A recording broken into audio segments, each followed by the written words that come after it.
Merci d'être toujours en direct sur Info TV dans le cadre justement de ce programme Espace Miné qui est devenu l'un des plus grands rendez-vous en télévision en Afrique au sud du Sahara. De lundi à vendredi, nous balayons le couloir en télévision pendant près de 2 heures de temps. Nous vous proposons une autre manière de faire la télévision. Nous faisons ce pourquoi nous sommes payés. Nous sommes payés pour vous donner l'information, rien que l'information, mais toute l'information. Ce matin, nous n'allons pas justement aller à côté. Nos rubriques sont restées pratiquement les mêmes. On accueillera la très époustouflante, la très ravissante Claudia Ancha tout à l'heure pour la revue de la presse. On marquera également un arrêt, comme cela se doit, pour la dénonciation du jour avec Bernardo Basson. On terminera par l'instant de l'analyse. L'instant de l'analyse de ce jour nous amènera à parler justement une fois de plus de politique, mais alors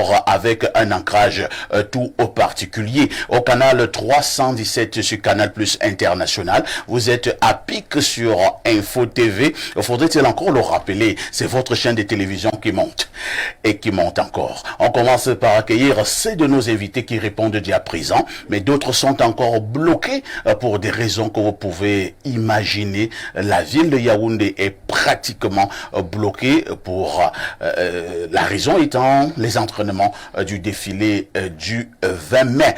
Eric Achinko, bonjour. Bonjour, parfait ici, bonjour aux nombreux téléspectateurs, surtout bonjour à l'équipe technique qui vous accompagne. Merci de m'avoir convié à cette très belle émission Espace Miné qui prend de l'ampleur et ça fait énormément plaisir. Ça fait donc énormément plaisir. Eric Achinko est analyste sociopolitique. Eric Achinko, votre chapeau, je ne sais pas comment vous l'appelez, il nous rappelle Mobutu, hein, l'ancien président du Zaïre. En réalité, la peau de panthère. La peau de panthère. Vous savez, c'est quand même un symbole de la tradition. Et comme je l'ai toujours dit, je suis né au village, grandi au village. Je me suis retrouvé en ville par accident. Donc, je porte en moi les valeurs du village. Alors, nous voyons souvent certains chefs traditionnels, certains patriarches arborer ce genre de chapeau. Bon, est-ce que n'importe qui peut donc arborer cette peau de panthère? Disons que non, parce que c'est un symbole du pouvoir traditionnel. Il faut avoir été initié d'une certaine manière. Mais au-delà de cela, c'est une tenue à valoriser parce que c'est aussi ça notre identité. Plutôt que de toujours arborer cette tenue qui viennent d'ailleurs et qui ne transmettent pas, qui ne laissent pas voir notre identité réelle. Je pense qu'il faut vraiment encourager les gens à aller vers des tenues africaines qui font la fierté de l'Afrique de toutes les manières. Merci Eric Achinko qui est analyste socio-politique. Ses analyses, son expertise nous sont toujours d'un précieux apport dans le cadre justement de ce programme. En face d'Eric, nous accueillons notre consultant, le consultant de tout temps, mais alors de tous les temps, le digne fils de Boumiebel, descendant de Oumiobe, le consultant attaqué de toutes parts, mais resté égal à lui-même. Pierre Blurieux-Niemek, bonjour. Bonjour, parfait. Ici, vous êtes un homme d'intrigue. Pas du tout. Non, parfait. Je suis heureux d'être là. Vous savez, je vis une expérience toute particulière en télévision avec vous et grâce à vous. Je ne voulais plus revenir, je vous l'avais dit. C'est clair. Vous avez insisté. Tu m'avais dit parfait, vraiment, tes histoires de télé, là, moi, je ne suis plus là. Bon, je suis revenu, mais je vais pas faire la fine bouche. Ça me sourit plutôt. Ah, d'accord. Hier, j'étais dans la petite ville d'Unfou après l'émission. Je rencontrais un certain nombre d'autorités et j'ai été séduit de me rendre compte que la petite haine là n'est que de surface. Parce que les personnes qui ont la possibilité, je ne vais pas dire de la chance, ce serait du pédantisme, du narcissisme même, les personnes qui ont la possibilité d'échanger en direct avec moi, se satisfont à l'idée que je ne suis pas manipulable. Et ça se termine toujours de manière heureuse. J'aime vous dire que mes poches ne sont pas vides en ce moment après certaines rencontres en fou. Vous me cachez des choses. Donc, cela signifie qu'après l'émission, tu vas me voir. Voilà, des gens opposés. Non, laisse les gens opposés. Après l'émission, tu vas me voir. Non, j'ai été surpris parfait. Ouais, je ne parle pas de la surprise. Oui, je vais vous rendre compte. Mais quelqu'un me voit et il me dit, monsieur Niama, je ne veux même pas parler. Voici ce que j'étais gardé. Incroyable. Alors qu'il ne vous attendait pas. Et j'étais accompagné d'autres personnes parce que la personne était gênée et se disant que les gens là vont dire partageons-nous. J'ai vu ce qu'on t'a donné. Elle prend encore et dit que pour vous aussi, n'allez pas dire à Niam. Non, vous. Mais Blériot, oui. tout ce narratif-là, vous n'avez pas répondu à sa question. Non, sa question est subsidiaire. Mais non, ce que je veux dire, c'est que ça touche. Hein. Que ce soit matériellement, que ce soit avec des paroles. Parfait ici, je ne vais pas vous mentir. Mon retour à la télé m'apporte beaucoup de chance. On dira gloire à Dieu. Oui. Maintenant, les oppositions, il ne faut pas se soucier de ça. Ce qui est important, moi je crois que ce qui est important, c'est d'être en cohésion avec sa propre conscience. Si vous avez, outre le témoignage de votre propre conscience, le suffrage d'un petit nombre de gens, sages et éclairés, vous pouvez vous consoler des oppositions. C'est même de Biran qui le disait dans ses mémoires. Si vous avez, outre le témoignage de votre propre conscience, le suffrage d'un petit nombre de gens, sages et éclairés, vous pouvez vous consoler des oppositions. Et ceux qui sont opposés à ma façon de voir, je ne les considère pas comme des ennemis. C'est vrai qu'il y en a qui mettent, comme on dit chez nous vulgairement, les organes au point de me promettre la mort. Je sors par là, il y a une vidéo devenue virale sur les réseaux sociaux d'un farfelu, Bassa, un farfelu, c'est comme ça que je l'appelle, qui cueille les herbes, 2 herbes, il dit que bon, celui qui va encore dire du mal de tout est mort. Il va s'avancer là où nos pères étaient. Et nous allons le retrouver là-bas. Un vrai farfelu. Il parle en Bassa, il dit, les mêmes mamans auront vu ceci. Mais c'est, vous voyez, la famine quand la famine attaque le cerveau, les catécholamines du cerveau vous rendent un peu toc-toc. C'est-à-dire, il s'amuse avec toute la tradition. Et vous voyez, il cache son visage. Vous voyez là, on appelle ça témoigne. Et quelques mal appris me renvoient la vidéo pour me dire que les initiés ont parlé. Ce genre de sauvagerie. Ah bon? Donc je m'adresse à lui directement. Ce genre de sauvagerie, ce genre de gaminerie. De plaisanterie. Il ne faut pas faire ça avec la tradition. Vous voyez, la tradition c'est pour les gens corrects. Vous voyez. Et là je rends hommage à une dame qui vit au Maryland, notamment à Baltimore, Alice Isaka, qui me fait porter ses salutations à l'endroit d'un Kouta. Merci. Mais également du sucre national, qui malheureusement ne sera pas là ce matin. Le sucre national l'avait signalé, peut-être vous n'avez pas... Oui, il l'a signalé hier. Il se trouve à Douala en ce moment, le sucre national. Donc, pour ceux qui veulent être sucrés, du côté de Douala, Bernardo est là-bas. Mais nous allons essayer de faire le job sans lui aujourd'hui, en espérant qu'il va nous rejoindre demain. Donc je dis bonjour aux chaleureuses populations d'Unfou, au procureur de la République d'Unfou, au sous-préfet, à toutes les autres autorités pour leur accueil très chaleureux hier. J'étais content, hein, vraiment. Très bien.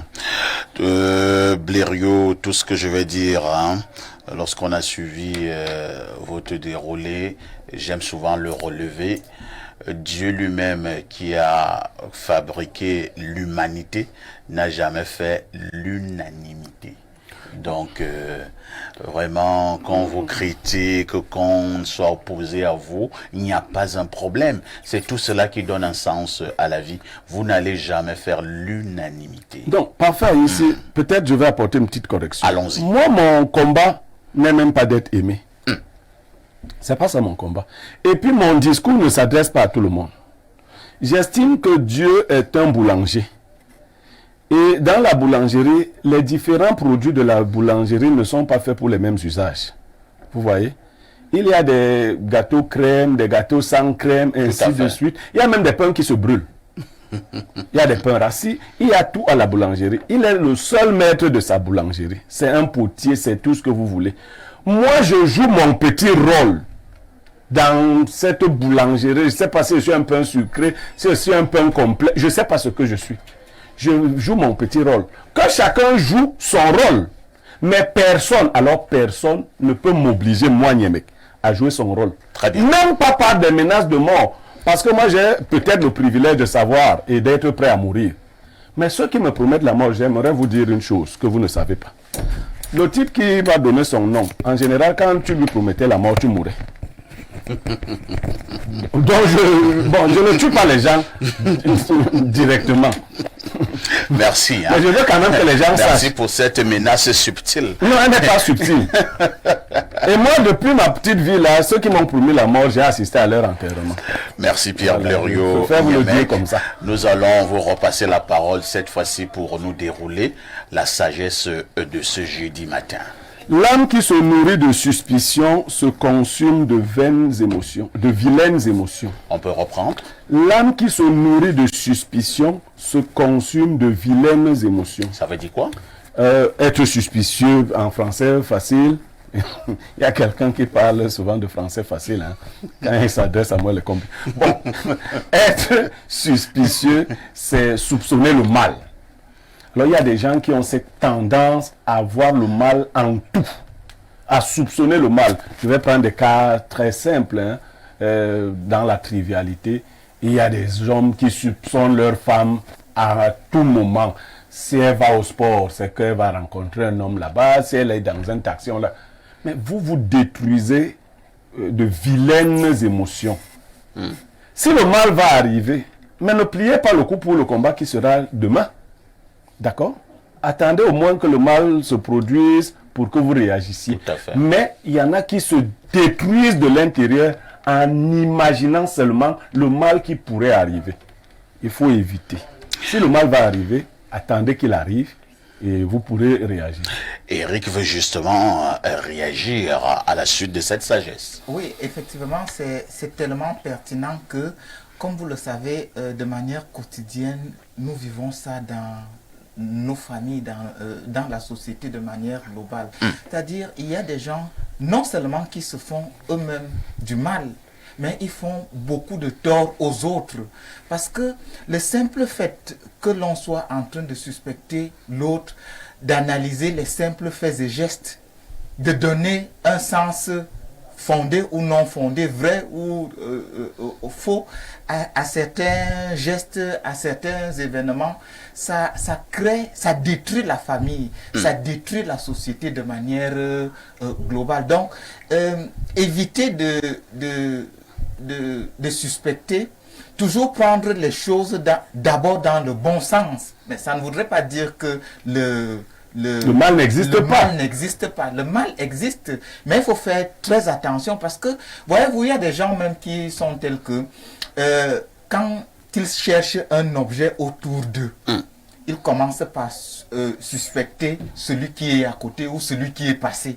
Vous voyez que quelques minutes après, vous pouvez retrouver votre objet, mais si vous êtes allé jusqu'à pointer, indexer X ou Y, vous voyez que c'est une bombe.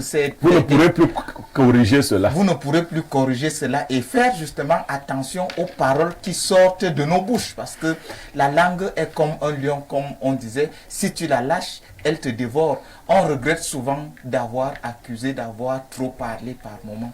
Très bien. Parfait. Oui, je voudrais voler en encore. quelques secondes. Vous êtes très inspiré ce matin, Blériot. Ou bien votre passage d'un fou vous a vraiment boosté. Ça me crée même déjà des problèmes dans mon téléphone. Les gens disent que tu as déclaré que tes pouces sont pleines, l'oreille t'a entendu, ainsi de suite. Non, parfait. Ici, Achille Nkor a dit un truc. Mon homonyme, qui était un homme particulièrement sage, avait un défaut. Oui.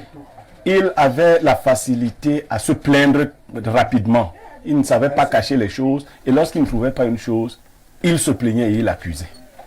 Regardez, j'avais une différence de 61 ans avec mon homonyme.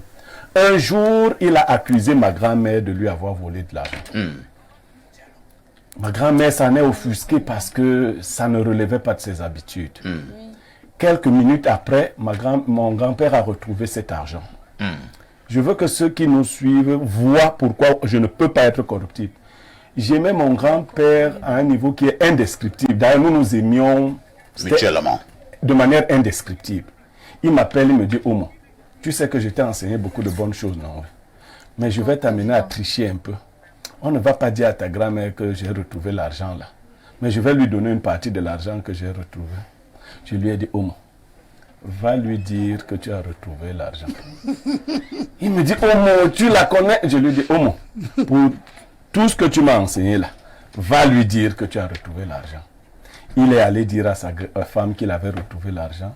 Et je vous assure, le soulagement que j'ai vu dans les yeux de ma grand-mère m'a convaincu que quand vous défendez la justice, vous faites un bien énorme aux gens.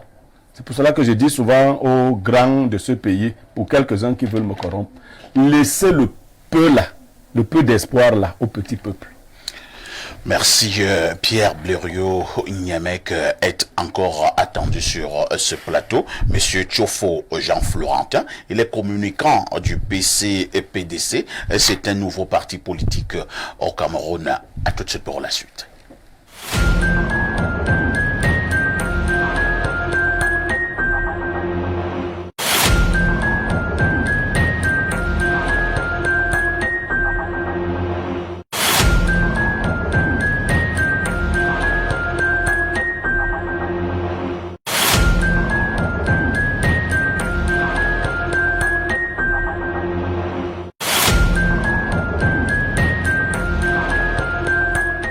Claudia Ncha, bonjour. Bonjour, parfait ici. Bonjour aux millions de téléspectateurs qui regardent Espace Mini de par le monde entier. Bonjour à tes panélistes ce matin. Chaque matin, je commente tes couleurs. Hein. Aujourd'hui, vous avez les du gens Bordeaux. en parlent beaucoup. Les gens en parlent beaucoup. Exactement. Qu'est-ce que parfait avec les couleurs de Claudia? Qu'est-ce qui se passe derrière? C'est parfait, c'est perfecto. Avec ses compliments à n'en point finir. C'est vrai qu'il a certainement un agenda caché. Peut-être. Voilà. Non, il n'a pas d'agenda. Tout le monde ici sait à qui Claudia appartient. Ah bon? Ah vraiment? Oui, bien sûr. Claudia appartient à qui, Blériot? Dites-nous tout. Tu veux que je te mette mal à l'aise? Tu veux vraiment? Tu insistes? Vous ne pouvez pas me mettre mal à l'aise, Blériot. On en parle? Allez-y, je vous écoute. De toutes les façons, Claudia, la petite Claudia est encore là. Elle va nous amener du côté des kiosques pour avoir la quintessence de l'information parue de ce côté. Claudia, que disent les journaux? 4e jour de la semaine, les journaux sont en kiosque ce matin et le tout premier à l'affiche, c'est la météo. Le Cri hebdomadaire s'intéresse à la réunion des ministres des mines de l'OACP. Le pays de Paul Biya abrite les assises du 23 au 24 mai prochain. C'est la substance du point de presse hier du ministre par intérim des mines, de l'industrie et du développement technologique. Le minier est dans sa mine ce jeudi et fait sa concertation à Yaoundé autour des minéraux critiques et l'énergie. Sont conviés à cette table de cette rencontre prévue le 23 et 24 mai prochain. L'Afrique, les Caraïbes, le Pacifique, le pays de Paul Biya parle désormais des mines avec autorité aux yeux du monde à sa page 3 du journal. L'information en kiosque se poursuit avec Réalité Plus. Paul Gouarekindi écrit ce matin, chaîne de télévision privée en Afrique, Info TV au top des chaînes les plus en vue. Le quotidien révèle dans ses colonnes du journal les mots d'Isabelle Allemand en visite de courtoisie le 14 mai dernier au siège de la chaîne de proximité et du vivre ensemble. Puisque l'information est capitale, Capital Info en fait sa grande une, Info TV et Canal+. Dieudonné Veng, le champion du petit écran africain, peut-on lire dans ce journal de François Aurélien Guédian, paru en kiosque ce jour. Le jour ne manque pas de relayer cette actualité ce jeudi. Audiovisuel, la fulgurance. Info TV, c'est l'information qui barre la grande une du journal d'Aman Mana ce 16 mai 2024. Les déclarations d'Isabelle Allemand sont à lire en page 3 de ce journal. Le bas de une, on parle également de livres. Alphonse Atebanois, j'ai lu le livre de Aman Mana. L'information est donc à lire en page 5 du journal paru en kiosque ce matin. Les femmes enceintes de l'Anvilla sont sereines ce matin puisque la couverture santé universelle bat son plein dans le sud. Info Matin nous renseigne que 1500 chèques santé ont été offerts à ces dernières au cours d'une cérémonie présidée par le ministre Santé, le docteur Manaouda Malachi. Les futures mamans expriment leur joie de la page 8 à la page 9 du quotidien de Dieudonné Mveng. Entre-temps, Georges-Alain Boyomo s'inquiète de l'avenir du Baume François, devenu Baume des discordes. Le quotidien nous informe en page 9 que l'ordre des pharmaciens veut faire interdire le Baume François pour défaut de conformité. La requête adressée au ministère de la Santé publique est à lire dans ce journal. Loin de la discorde, le Point est embarrassé et dénonce la démesure ce matin, l'embarras pour les présidentielles de 2025, le remaniement et Paul Biya à la pro des échéances électorales. Au bas de une, les dépenses du FECOM sont démesurées, explique le journal en sa page 3. Et puis, unité nationale, l'échec du renouveau, c'est l'une des informations majeures à retenir du journal. La nouvelle expression parue en kiosque ce jour. Dans sa publication du jour, Marie-Claire Nana nous rappelle la force du symbole de la levée des couleurs. La célébration de la 52e fête de l'unité est marquée par des cérémonies synchronisées de levée de couleurs organisées dans diverses administrations publiques et parapubliques, apprend-on du journal Cameroun Tribune, paru en kiosque ce jour. La revue de presse de ce jeudi se clôture avec le messager Albert Léopold Débéné, le grand déballage, plus de 10 jours après avoir agressé une lettre ouverte à Macron afin qu'il se prononce sur la succession de Paul Biya à la tête de l'État. L'homme politique se met à table. Le menu est à découvrir de la page 6 à la page 7 ce matin. Merci Claudia pour toutes ces informations parues en kiosque aujourd'hui. Vous ne partez pas comme d'habitude, vous nous donnez le fait saillant de l'actualité qui retiendra notre attention ce soir aux 19h et aux 20h.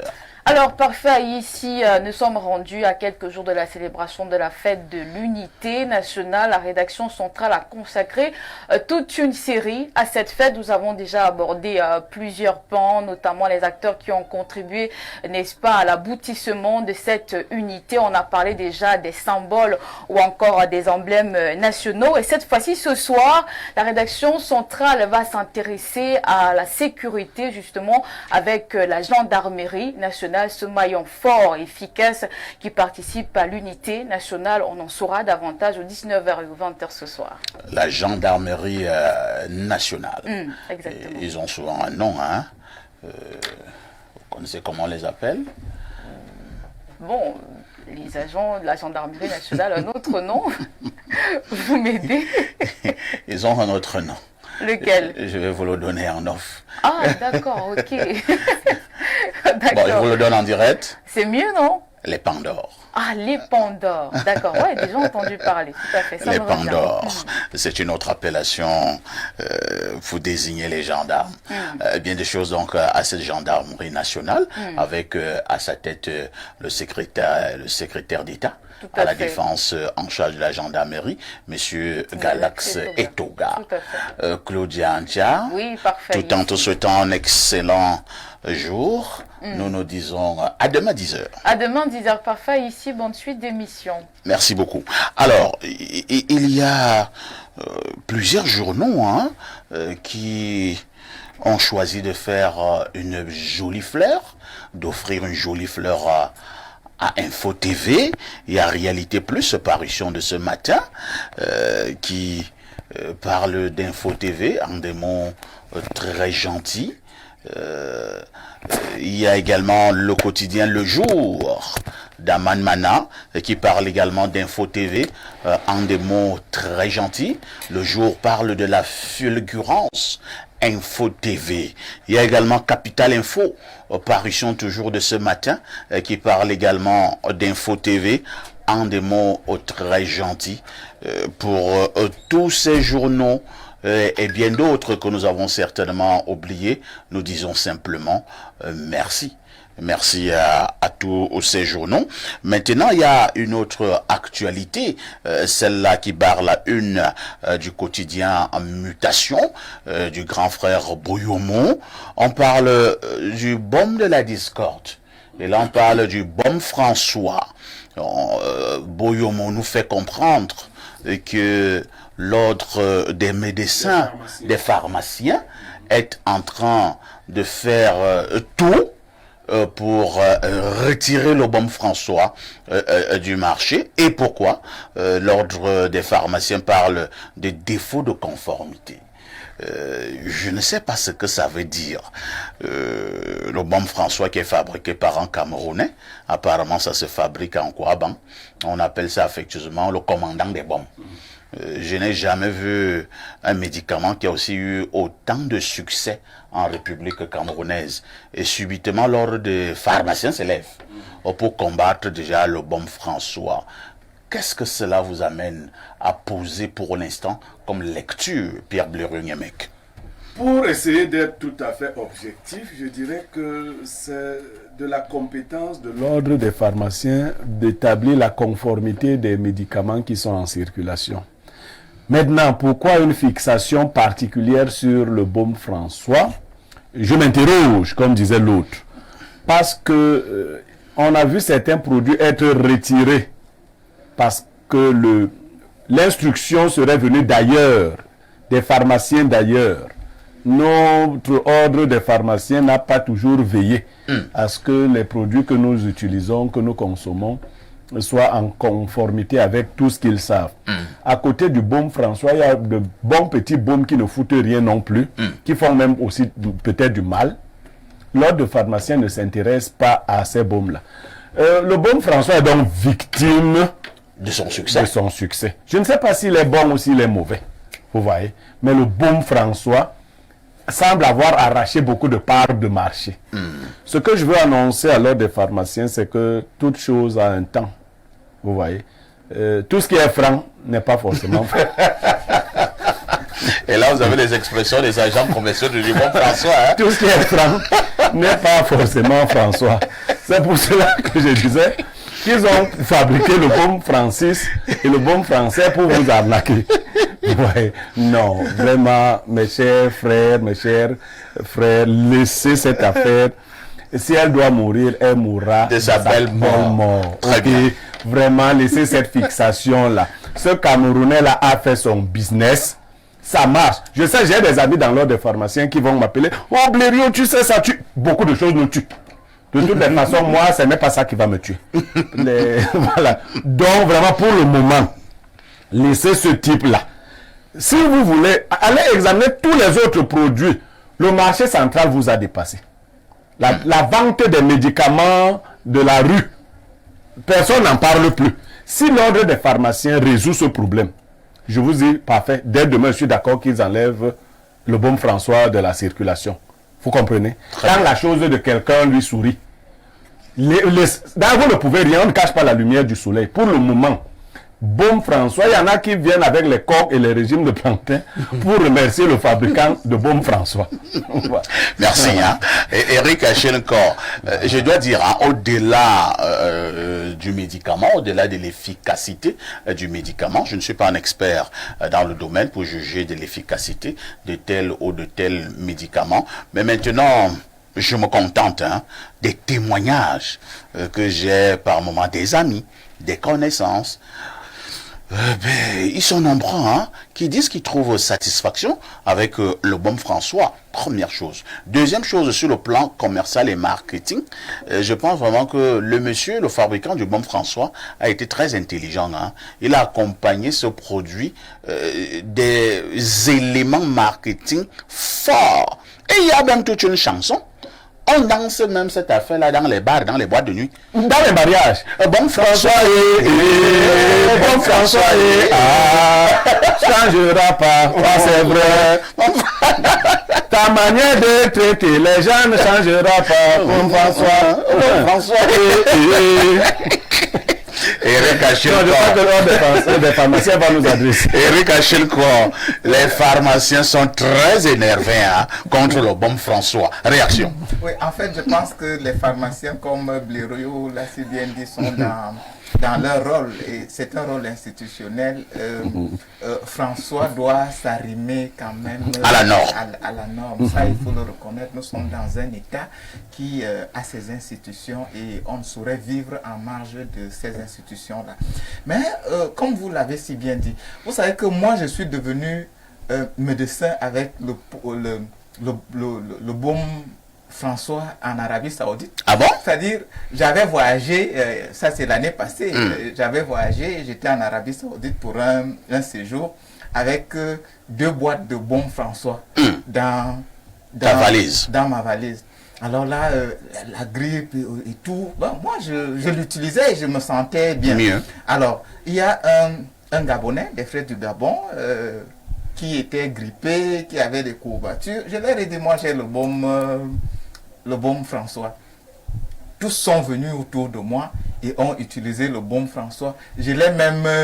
Il y a l'ami gabonais, le compatriote, l'ami gabonais, qui, lui, il m'a dit, vraiment, ton baume là, moi j'en ai besoin. Je crois que ça m'a aidé. Et lui ça l'a soulagé. Ça l'a vraiment soulagé. Donc, en termes d'efficacité, moi je peux témoigner justement sur l'efficacité du produit.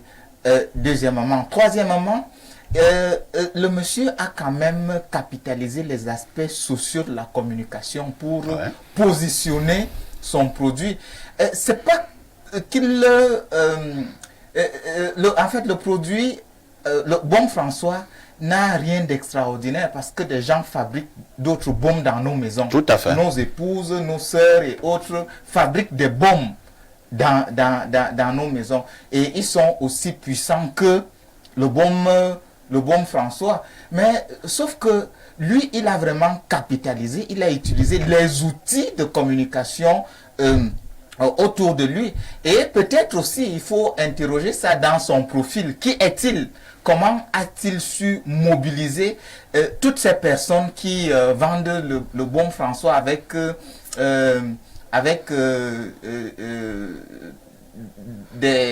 des appareils? Oui, ils ont des baffles. Ils ont des baffles, des oufs. Des oufs. Et il y a des centaines de jeunes Camerounais, peut-être même des milliers de jeunes Camerounais qui circulent dans toute la République pour vendre le baume François. Et il a justement réussi parce que vous allez à Bertois. Ces jeunes, ils sont dans les coins les plus reculés. Vous allez au nord. Ça a donné de l'emploi à plusieurs jeunes. Ça a donné de l'emploi à plusieurs jeunes. Donc, je pense que dans un premier temps, il devrait s'arrimer, comme je l'ai dit. Mais il faut essayer de voir comment organiser,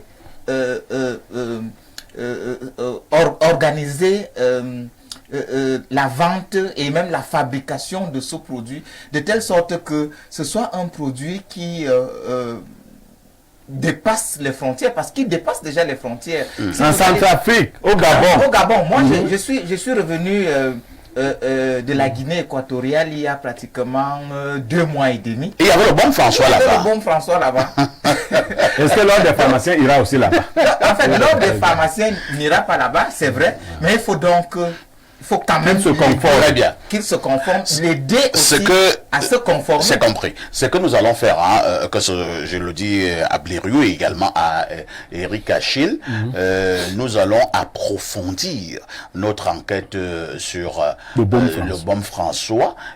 Nous allons également chercher à nous rapprocher de l'ordre des pharmaciens. Ou alors, si l'ordre des pharmaciens peut se rapprocher... Non, j'ai un grand frère, docteur Ampoam, qui est un ancien vice-président de l'ordre des pharmaciens. À la fin de l'émission, on va échanger. Tout à fait. Voilà. Et nous allons revenir sur ce plateau, peut-être pour organiser une émission plus éclairée, plus édifiante sur ce baume François qui est devenu un véritable phénomène, que ce soit au Cameroun et dans bon nombre de pays africains. À tout de suite pour la suite.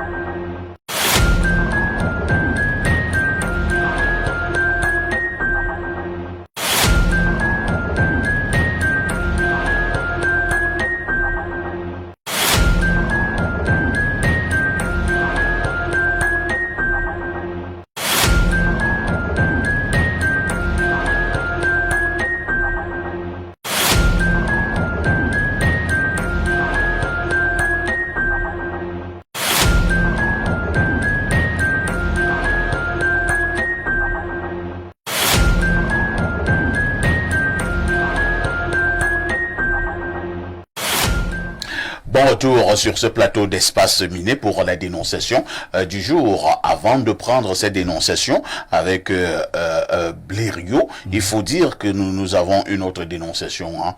Je vous donne juste un petit aperçu. Nous y reviendrons demain pour un peu plus de détails. Une fois de plus, le quartier Ifoulane à Yaoundé est au zénith de la scène. Après ce monsieur qui est couché avec ses enfants, ses petites filles et ses nièces et tout ça, le quartier Ifoulane a remis ça, cette fois-ci avec une maman qui a décidé de repasser les fesses de sa fille de 10 ans à l'aide du fer à repasser. Ah oui. Et pourquoi la maman aurait laissé une petite quantité de jus dans la bouteille et la petite fille est venue boire ce jus. Du retour, la maman, elle a été très en colère et quand elle a demandé qui l'a fait, elle a su que c'était sa fille de 10 ans. Elle a dit viens ici et elle a dit viens. Elle a branché le fer à repasser et a commencé à repasser les fesses de sa fille de 10 ans. Les fesses de sa fille de 10 ans. Et le lendemain, la fille est allée à l'école. Elle avait très mal. Elle avait du mal à s'asseoir. 2 jours plus tard, elle est repartie. Maintenant, ça a attiré l'attention de sa maîtresse qui a voulu savoir un peu plus.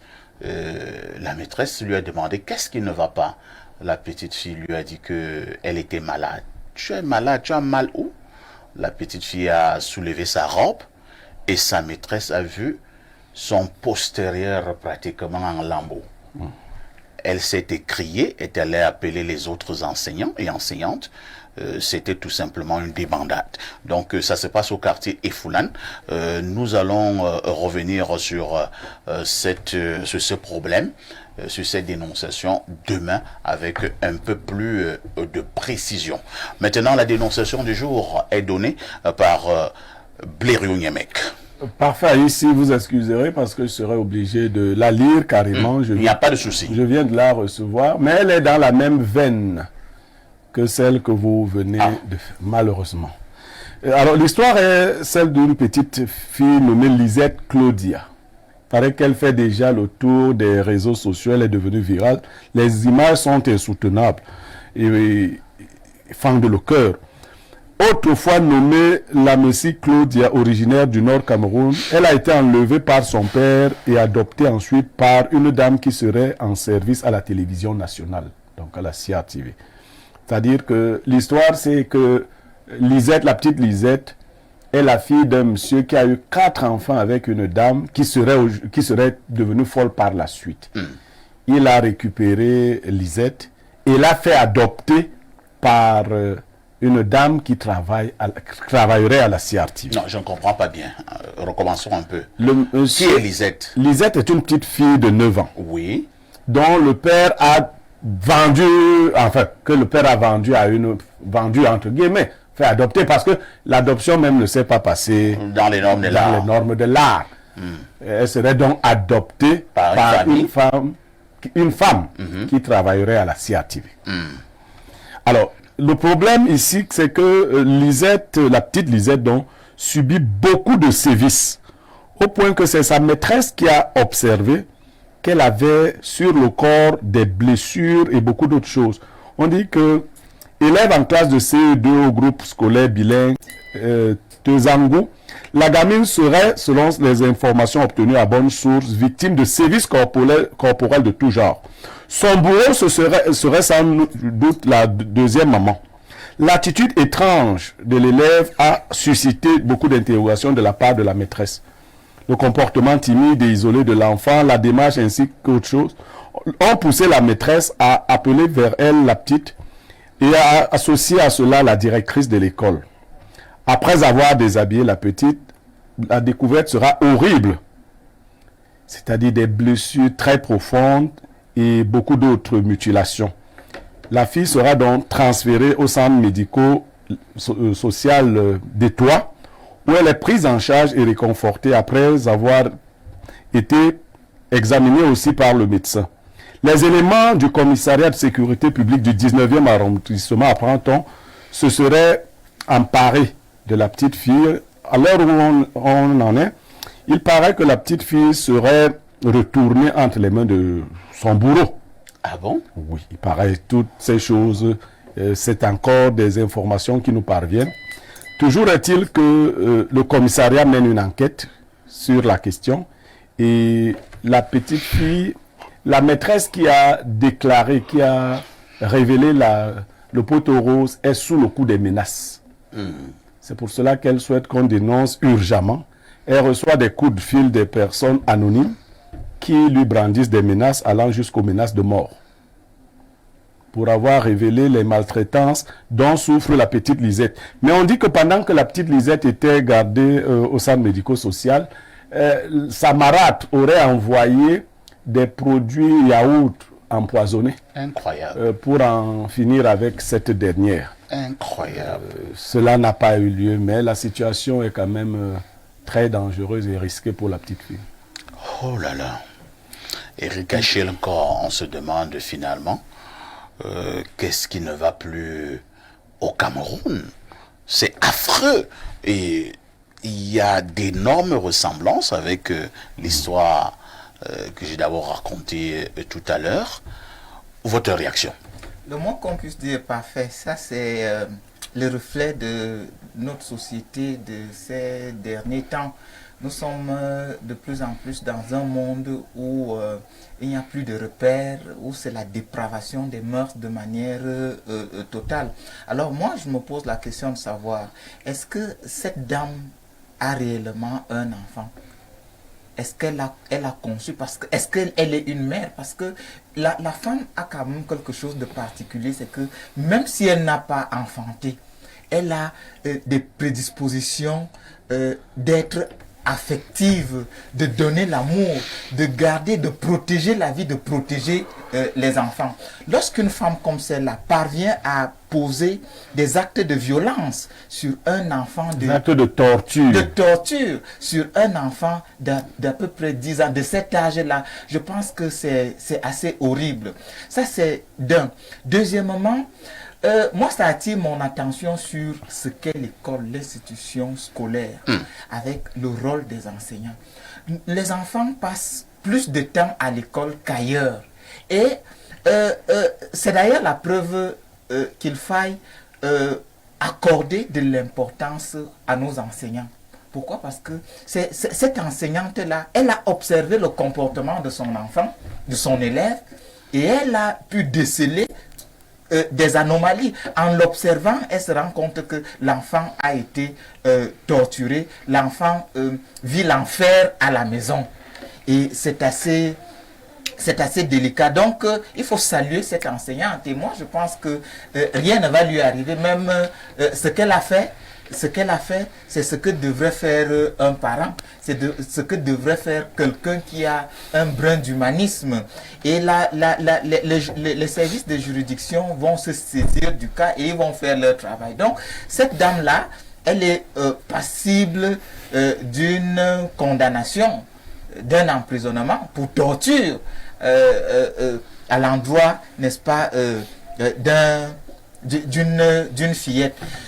Maintenant, s'il s'avère que cet enfant ne soit pas réellement son enfant, moi ce n'est pas son enfant, c'est un enfant adopté. Un enfant adopté.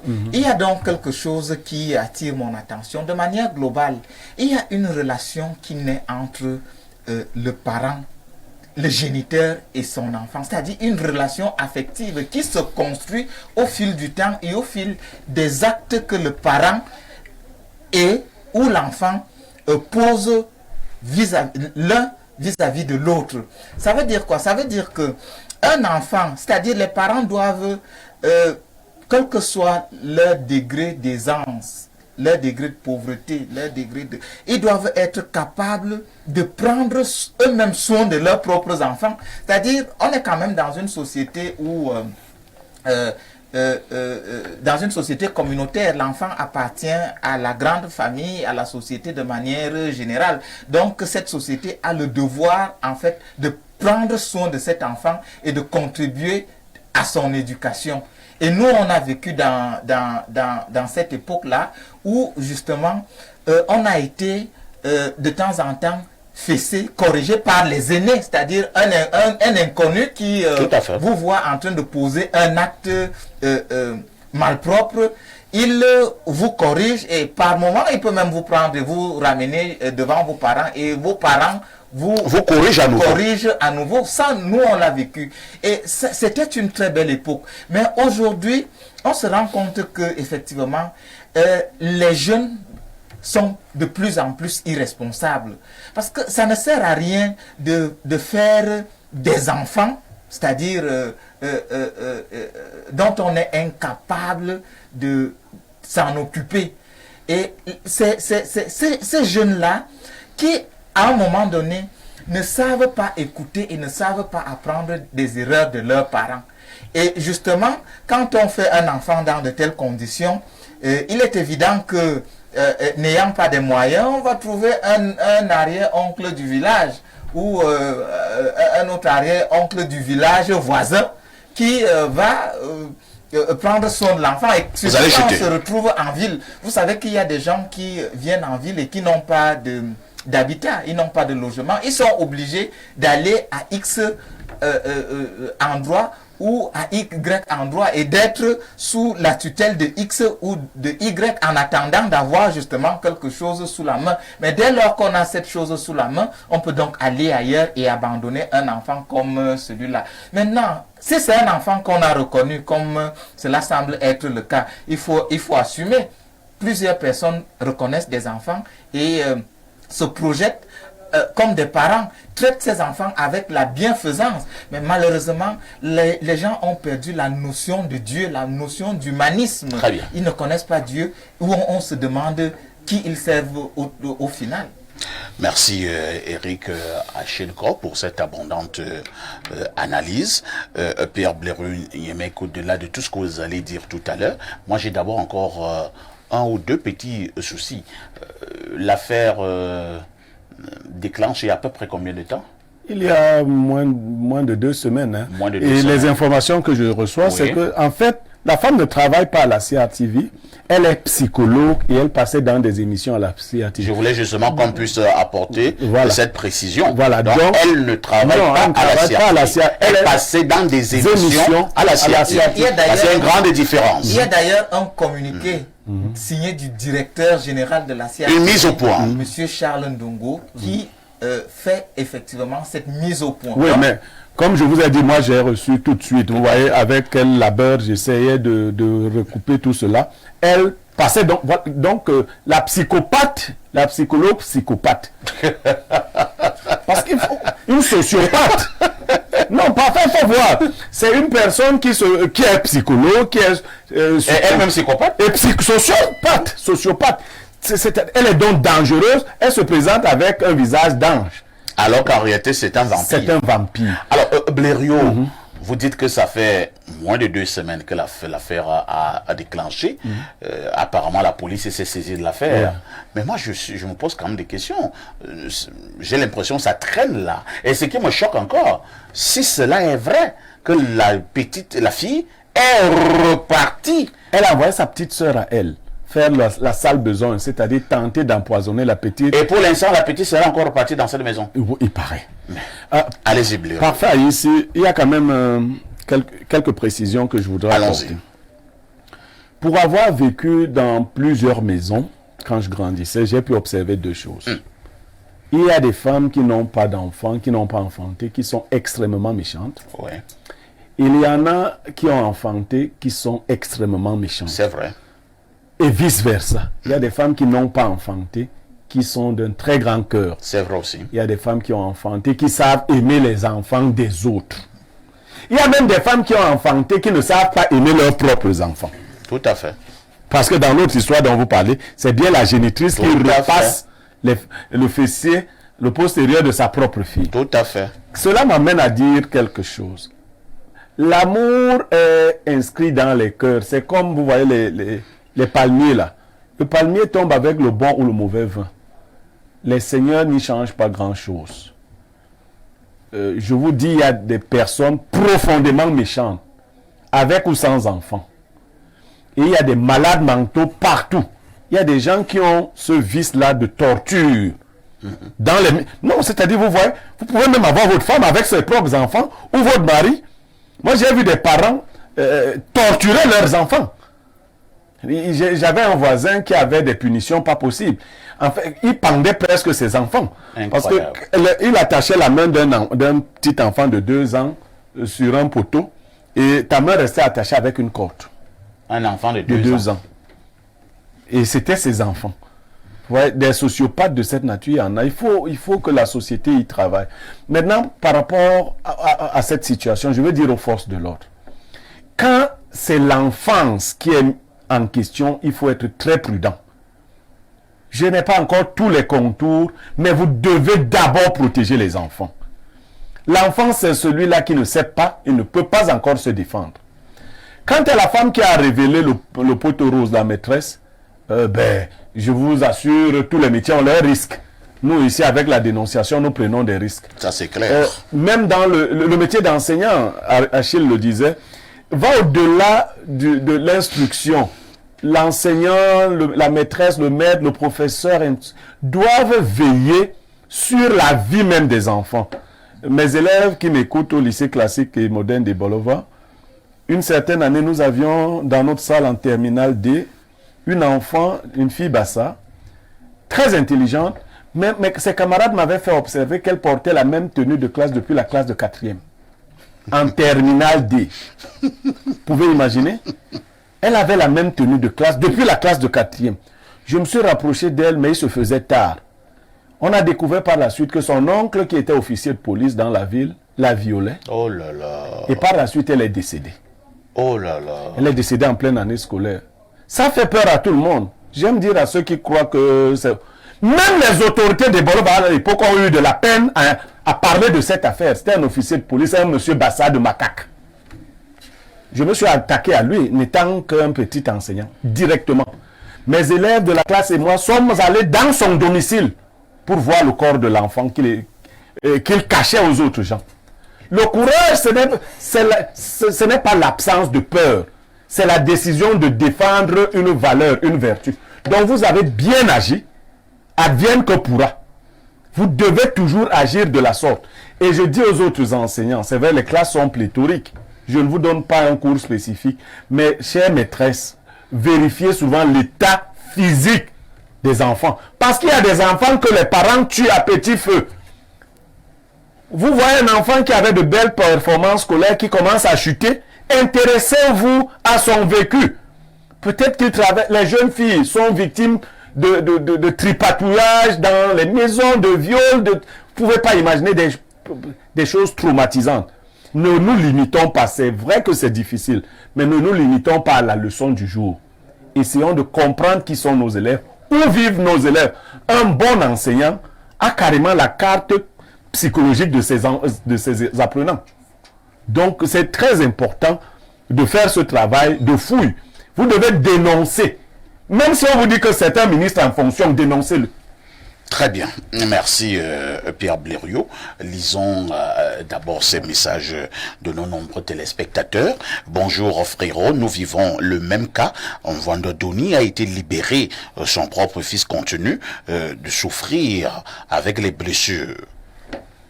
Je ne sais pas de quoi il est question. Il faudrait qu'il le précise. Peut-être qu'il faut donner un peu plus de précision. Parce que là, le message est vague. Autre message ce jour. C'est le type de Foulane, paraît-il. Ah, c'est le type qui violait... Il a été libéré? Sa fille, ses petites filles. Le monsieur a été libéré? Non, nous allons non, on va regarder l'affaire de près. Qui l'a libéré? Comment on peut libérer un animal comme ça? Quelqu'un qui dépasse Bobda. Comment on a libéré le grand frère de prendre Bobda? des cours là-bas? Pourquoi donc on retient Bobda? Mais laissez Bobda. Le grand frère de Bobda. Non, on va vérifier. Bonjour parfait ici et bonjour au panel d'Espace Miné. Le niveau de méchanceté et rancune dans le cours Mais Blondel, ou bien c'est votre téléphone qui a un problème depuis un certain temps. Je ne comprends pas ce que vous dites, hein. La rancune dans le cours des gens incroyables, repasser les fesses de son enfant, ils apprennent ça où? Donc nous sommes devenus une société experte en matière de torture. Tu sauves un enfant en danger et maintenant ils veulent te tuer pour avoir sauvé cet enfant. Il pose une question. Autre message ce jour. Bonjour l'oméga et le turbo de la modération. Très belle émission et je suis très fan. Blériot, le consultant, n'aime pas voir les gens chez lui, famille et autres. Je suis surpris ce jour d'apprendre qu'il a vécu chez les gens plus jeunes, dont eux à l'époque étaient fous. Bien Gérard. Ouais, mais bon, permets. Le gars vient te clouer là. Non, il ne va pas me clouer. Non, je n'ai pas dit. C'est pas que je n'aime pas voir les gens chez moi. Je vais même pas lui égrener le nombre de personnes que j'ai élevées. J'ai juste une discipline chez moi. On n'arrive pas chez moi n'importe comment. Sans avertir. Et moi, je n'arrivais pas chez les gens n'importe comment. Et je ne vais même pas vous dire que ce sont ces gens même qui m'ont montré qu'il ne fallait pas vivre chez les gens. Si je rends des témoignages ici, il y en a qui vont même éteindre la télé. Donc c'est bon. Autre message ce jour. Bonjour parfait ici. Je suis institutrice dans une école publique dans l'Ombam et Inubu. J'ai eu presque le même cas à la seule différence que l'enfant vit avec ses deux parents. Un jour, je remarque que l'élève est concentré à regarder en bas du banc. Je l'interpelle et je lui dis de me faire part de ce qu'il observe. Et je constate que l'enfant colle les papiers sur une blessure et me fait savoir que sa mère a chauffé le couteau sur le feu à gaz et l'a brûlé. J'ai appelé les autres collègues. On a envoyé un autre élève appeler la mère de ce garçon et qui est une infirmière. Nous fait comprendre que l'enfant vole. On lui a demandé de rentrer avec son enfant et ramener l'enfant guéri et que prochainement on va l'amener à la gendarmerie et que en dehors d'imposer le goûter à l'enfant, qu'elle lui donne aussi un peu d'argent. Sûrement il vole pour s'acheter les bonbons qu'il voit les autres sucer. C'est une maîtresse depuis Bafia. Autre message à Londres 213, pardon, c'est l'Algérie. Bonjour l'Unkouta des modérateurs, j'ai vu une vidéo de 2020 que Niemek a publiée sur sa page. Perfect, tu avais le visage d'un bébé dans cette vidéo, mais tu as vieilli, hein? Oui, j'ai reposté notre vidéo où nous chantions Petit Pays au cours d'une émission de Tour d'Horizon et c'est en train de faire le buzz. Par contre, Blériot a la peau dure comme pour le goyavier sauvage du village. Son visage est resté intact. On dirait plutôt qu'il a rajeuni. Maintenant, pour la dénonciation, nous tirons un coup de chapeau à cette enseignante pour humanisme et pour son sens de la responsabilité. On se rappelle de ce communiqué du ministère de l'enseignement qui interdisait aux enseignants de corriger les élèves en utilisant les fouets. Et les enseignants avaient pris la résolution que désormais, même si les élèves sont en train de faire des partouzes ou de s'amouracher dans les couloirs, ce n'est pas leur problème. Désormais, ils ne sont plus là pour éduquer les élèves, mais juste pour donner des cours. Le geste de cette enseignante doit attirer l'attention du ministère de l'enseignement secondaire, qui doit savoir que les enseignants ont aussi le droit d'éduquer les élèves et de les enseigner aussi. Cette enseignante doit être protégée et cette sociopathe de femme doit être arrêtée pour torture et jugée au même titre que les assassins de Martinez Zogo. Je suis d'accord. On doit l'associer à l'affaire Martinez Zogo. Autre message ce jour. Bonjour à vous sur le plateau et particulièrement à monsieur Niemek. L'histoire de Blériot à Ebola, là, j'étais le camarade de cette petite. On nous avait dit à l'époque qu'elle s'était suicidée parce qu'elle voulait une nouvelle tenue étant en terminale. Nous étions vraiment surpris. C'est la première fois que j'ai cette version que vous nous avez donnée. Et là, c'est plus compréhensible maintenant. Une histoire qui nous a perturbés. C'est Jean-Arsène Fonon depuis Ebola. Autre message ce matin. Alors, un autre message qui nous vient toujours des États-Unis, et c'est toujours Blondel, hein, il dit cette fois-ci, Cameroun, protégeons nos enseignants. Autre message rapidement, nous prenons celui-ci. Bonjour Perfecto, juste pour te dire que je suis très fier de votre travail à Info TV. Félicitations, je ne regrette pas de te suivre depuis 14 ans. C'est Landry Echemo. Merci Landry. Autre message, celui-là de Laurent de Soie. Que dit Laurent? Bonjour parfait. Nous avions eu un cas similaire au nord-ouest avant la crise et le procureur avait ordonné de mettre la dame en cellule. Chose curieuse, c'était sa sœur francophone. Bon, qu'est-ce qui est curieux là? Mais vraiment, on est dans un monde terrible quand même. Qu'est-ce qui est curieux là? Donc les anglophones ne font pas ça. Nous sommes vraiment dans des irrédentismes barbares. Autre message de ce jour, bonjour parfait à ici, juste pour vous dire que Canal Plus Sport fait la publicité de Bon François.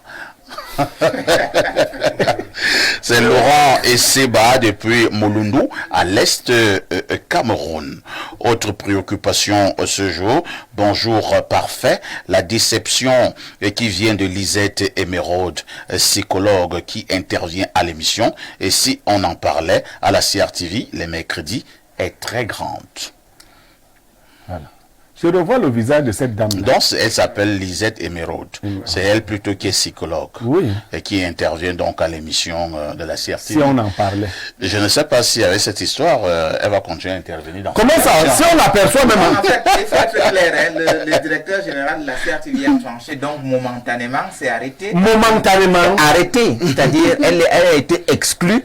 Parce qu'il y a quand même la présomption d'innocence, donc elle a été exclue, mais bon, de toutes les manières, vraiment, ça c'est regrettable. Non. Bonjour au Promax du micro et à ton riche panel. Un bonjour particulier à Pierre Blériot pour la sagesse du jour. Et concernant la dénonciation du jour, parfait à ici, c'est regrettable pour cet enfant, mais ce sont les tristes réalités de notre pays. Cette femme doit être interpellée par les autorités compétentes. Cette femme est d'une méchanceté hors norme. Parfait à ici, pourquoi remettre cet enfant à cette psychopathe qui ne mérite pas son titre de psychologue? Bonne journée à vous. On va lire peut-être 2 ou 3 dernières préoccupations. Hein. Je cherche un peu les messages qui viennent de la diaspora. Les gens du Cameroun m'ont dit que je te dise d'arrêter tes trucs là. Ah bon, hein? Que je cherche les messages qui viennent de la diaspora. Que eux ne sont pas tes Mintumba. Ah bon? Alors, il y a quelqu'un qui me dit ici, perfecto, c'est la même histoire là, c'est la même histoire, c'est vers la sous-préfecture des Foulaines, voilà, donc c'est la même histoire, celle que j'ai d'abord eu. Comment ça? Donc c'est la même femme qui repassait aussi les fesses de l'enfant. Tout à fait. Alors, il y a Gisèle Descoundons qui veut également donner son avis et nous lisons. Bonjour à tous, merci Info TV. Nous ne vous remercierons pas assez pour tout ce que vous faites pour notre bien-être. En ce qui concerne le Bon François, c'est la honte pour notre pays parce qu'au Cameroun, on n'aime pas ce qui va dans le bien-être des citoyens. C'est la haute mafia dans ce pays. Le Bon François est un très bon bon. Alors, j'ai dit ceci. On va d'abord mieux enquêter sur l'affaire de Bon François. Est-ce que le Bon François est un bon ou alors le Bon François est dangereux pour la santé? Il y a aussi des gens qui soupçonnent le Bon François d'attaquer la fertilité ou la puissance masculine. Voilà. On va enquêter sur tout ça. Et je pense même que ces gens de Bon François peuvent se rapprocher également de... Tout à fait. Pour nous donner de bonnes informations. Bonjour le patron des modérateurs et tout le panel. Malheureusement, c'est ainsi le Cameroun. Au lieu de promouvoir et d'encourager nos chercheurs en leur apportant diverses sortes d'appui au niveau gouvernemental, ils cherchent plutôt à les détruire. Au lieu de lui donner une médaille, ils cherchent plutôt à le ridiculiser. Nos enseignants grèvent tout le temps pour la prime de recherche chaque année, alors que dans d'autres pays, les chercheurs sont financés par l'État. Vraiment, monsieur Aïssi, quand je regarde ce pays, je me demande seulement que feront... quoi? Tu as dit que feront donc tu... En contexte camerounais, ça se comprend, ça passe. Me demanderais-je... C'est le degré supérieur de l'étonnement. Et il continue en disant quel médicament, pour parler sérieusement, respecte les normes ici au Cameroun. Je redonne la même réponse, que les fabricants de bombes François se rapprochent de nous et l'ordre des pharmaciens, ou alors vice versa, et nous reviendrons sur ce même plateau pour vous dire la vérité, parce que si le bombe François également est dangereux, nous allons le dire. Maintenant, si le bombe François n'a aucun problème, nous le dirons également. À tout de suite pour la suite. Et si on arrêtait de regarder la télé comme avant? Canal+ présente le décodeur connecté.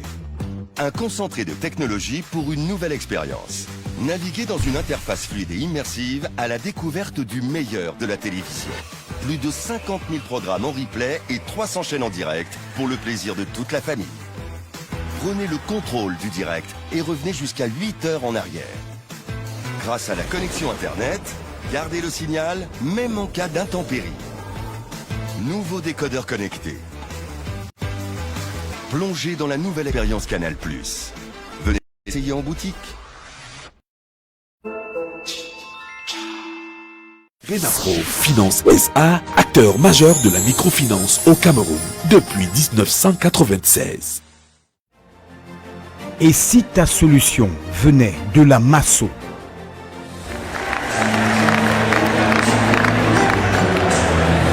Je m'appelle Mancho Loveline, épouse Numbisi. J'ai gagné le village. Je ne m'attendais pas, puisqu'il y a des milliers de personnes qui ont... Il y avait des milliers de noms dans le box là.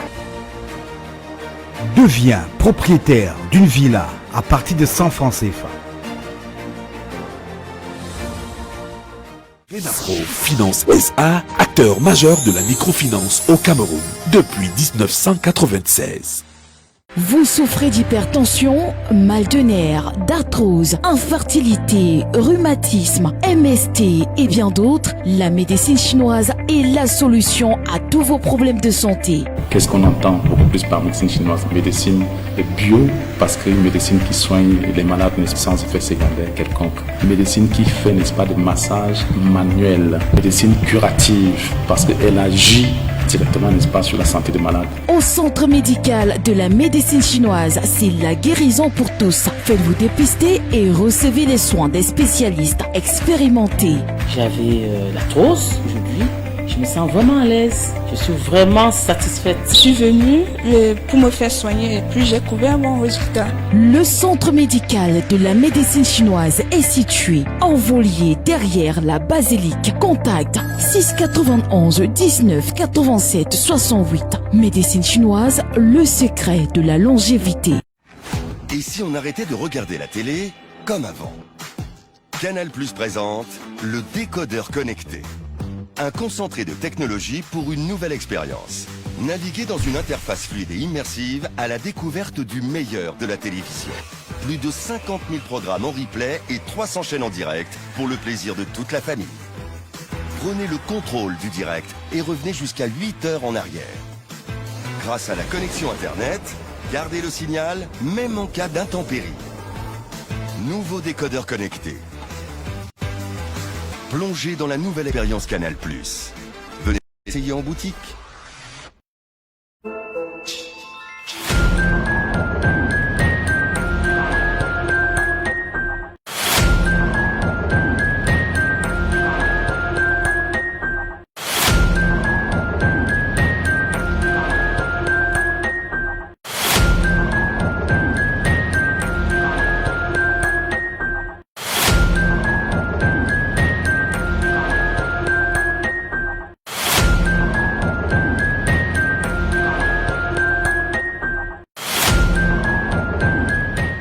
Bon retour sur ce plateau d'Espace Miné tous les jours, 10h, 11h52, de lundi à vendredi. Avant de prendre l'instant de l'analyse, permettez-nous de lire en intégralité le communiqué du directeur général de la CRTV concernant la dénonciation que nous avons posée sur notre plateau. Alors, que dit le communiqué ? Une information abondamment relayée sur les réseaux sociaux depuis plusieurs jours affirme qu'une journaliste de la CRTV se serait rendue coupable de sévices corporels graves sur un enfant. Le directeur général de la CRTV tient à faire savoir à l'opinion que la dame incriminée par l'audit message ne fait pas partie de son personnel et intervient dans le programme et si on en parlait sur la CRTV uniquement comme invité occasionnel. Ayant pris connaissance des accusations portées contre cette personne, le directeur général a instruit l'équipe de production de cette émission de prendre toutes les mesures conservatoires et suspensives appropriées en attendant les conclusions des investigations en cours et le verdict de la justice. C'est signé le directeur général Charles Ndongo. Et nous prenons le débat de ce jour. Nous accueillons d'abord le dernier invité qui nous a retrouvé avec un tout petit retard. Un tout petit retard. C'est Tchofo Jean Florentin. Bonjour. Bonjour, monsieur Papaïs. Comment vous allez? Non, je vais très bien. Je souligne que vous êtes communicant du PC-PDC. Oui. C'est un nouveau parti politique au Cameroun. Oui, effectivement. C'est quoi le PC-PDC? C'est un nouveau parti politique qui s'est investi pour l'émergence du Cameroun, pour le changement et pour le développement. Merci d'être là ce matin. Vous êtes donc justement communicant de cette formation politique. Alors, Eric Achille-Kor, ce matin nous parlons de l'égalité et des chances avec une interrogation mythe ou réalité. Qu'est-ce que nous entendons globalement d'abord d'égalité de chance, Eric Achille? L'égalité de chance, c'est le fait de mettre des citoyens au même niveau par rapport à des opportunités. C'est-à-dire ils sont égaux, quelle que soit leur appartenance ou indépendamment de leur région et autres. Donc, est-ce que l'égalité de chance est un mythe ou une réalité? On peut tout simplement se dire que la société de manière globale est faite d'injustice. C'est-à-dire ça c'est naturel. Les gens ont le penchant de ci ou de ça. Donc l'homme a toujours tendance à se concentrer sur lui-même. Donc on se concentre sur soi-même au détriment des autres. Ce qui fait que la construction, l'égalité de chance est donc un construit permanent qui vise à donner plus d'opportunités aux autres et à mettre, comme je l'ai dit précédemment, les citoyens sur la même balance. Mais est-ce que c'est un mythe ou une réalité? On se pose une fois de plus la question. C'est partiellement une réalité parce que c'est un construit. Avant, on ne parlait pas, par exemple, au Cameroun, on ne parlait pas des pygmées dans certains concours et autres. L'État fait de plus en plus l'effort d'intégrer les minorités. Il y a aujourd'hui l'approche genre, par exemple, même si nous pensons que biologiquement ou même physiologiquement, la femme ne sera pas égale à l'homme. Mais il y a quand même l'intégration de l'approche genre dans les pratiques administrative. Donc, l'égalité de chance est là, mais cette égalité de chance mérite d'être améliorée. Améliorée parce que, par exemple, il y a des concours ou des recrutements qui ne sont pas communiqués à l'avance. Et vous savez, oui, ça c'est vrai. Comment fait-on pour recruter dans certaines structures que nous n'allons pas citer? Pourquoi vous ne citez pas? Non. Vous savez comment on fait pour recruter la SNH? Ça, je ne sais pas. Vous savez comment on fait pour recruter la Sonara? Je ne sais pas non plus. Vous savez comment on fait pour recruter la SCDP? Je ne sais pas non plus. Bon, je me limite à ce niveau. Voilà. Donc, vous et moi... N'ayez pas peur. Vous et moi pensons quand même que... vous et moi pensons quand même qu'il est important de donner l'information lorsqu'on veut mettre les gens sur une même balance. Ça participe de l'égalité. La deuxième des choses est que... Et je chuterai par là. Et je chuterai certainement par là. En termes d'égalité, il est important davantage d'intégrer les minorités. Parce qu'il y a des minorités qui ne sont pas totalement prises en compte. Et peut-être que cela pourrait se justifier sur ou à travers ce que nous avons dit, que en réalité on a l'impression que l'homme est essentiellement égoïste. Et quand on représente l'État, l'État a le devoir de mettre ensemble l'ensemble de ses fils et filles sur la même balance. Et améliorer l'égalité de chance, c'est donner la possibilité à tout le monde de pouvoir accéder à l'ENAM. Mettre tout le monde sur la même balance, l'égalité de chance voudrait que, par exemple, quand on parle, ça je vais le dire, avec les histoires de recrutement, par exemple, dans les universités, vous êtes fonctionnaire et on vous dit qu'il y a une catégorie de personnes qui ne peut pas postuler parce qu'ils sont fonctionnaires et on les marginalise, alors que ça devrait se passer sur peut-être la base de la méritocratie. Quand vous mettez les gens ensemble avec les mêmes critères, le problème qui se pose, c'est en termes de critères. Qui est-ce qui mérite quoi? En fonction de quoi? Lorsque les critères sont donc clairement définis, il est possible qu'on parle d'égalité de chance, même comme nous pensons que même en Europe, l'égalité de chance dont on parle partout là, elle n'est pas réelle. Elle ne se fait pas ou ne se pratique pas avec l'acuité qu'il faut. Très bien. Merci Eric Achille. On passe la parole au consultant Pierre Blériot. Pierre Blériot, la Charte des Nations Unies sur les droits de l'homme est claire. Tous les hommes naissent égaux en droit et en devoir. Est-ce que ce n'est qu'une ligne sur une charte? Dans la pratique, est-ce que c'est vrai que tous les êtres humains naissent égaux en droit et en devoir? Oui, mais la Charte des Nations Unies le dit, et la raison pour laquelle les grandes nations ont esclavagisé les petites, ont vassalisé les petites. C'était toujours dans cette logique, c'est-à-dire nous naissons égaux en droit et en devoir, mais les uns ont le droit de venir siphonner les richesses des autres, de les transformer en esclaves, soit en les déportant, soit en les gardant même chez eux-mêmes pour travailler pour les autres. Vous voyez? Au niveau humain, l'égalité suppose une âme qui recherche permanemment la justice. Ouais. Est-ce que les parents eux-mêmes, je laisse d'abord la grande société, est-ce que chaque parent fait l'effort de donner des chances égales à ses propres enfants? Vous payez les meilleures études à certains, quand le tour des autres arrive, vous dites que il n'y a pas l'argent. On est endetté. On est endetté. N'est-ce pas? Non, beaucoup de parents n'accordent déjà pas une égalité de chance à leurs enfants. On mise sur certains enfants qu'on dit être intelligents, c'est-à-dire l'intelligence scolaire. Aujourd'hui, ceux qui relèvent des familles ne sont pas forcément ceux qui ont eu les meilleurs résultats scolaires. Longa a l'une de ses chansons dans laquelle il dit: dans ma famille, on pouvait compter sur tout le monde sauf sur moi. Dans ma famille, on avait misé sur tout le monde sauf sur moi. Et il y a des parents donc qui misent sur certains enfants et abandonnent les autres. Nous les hommes, quelquefois, nous ne prenons pas soin des enfants que nous faisons hors de nos foyers. Parce que nous avons peur de nos femmes.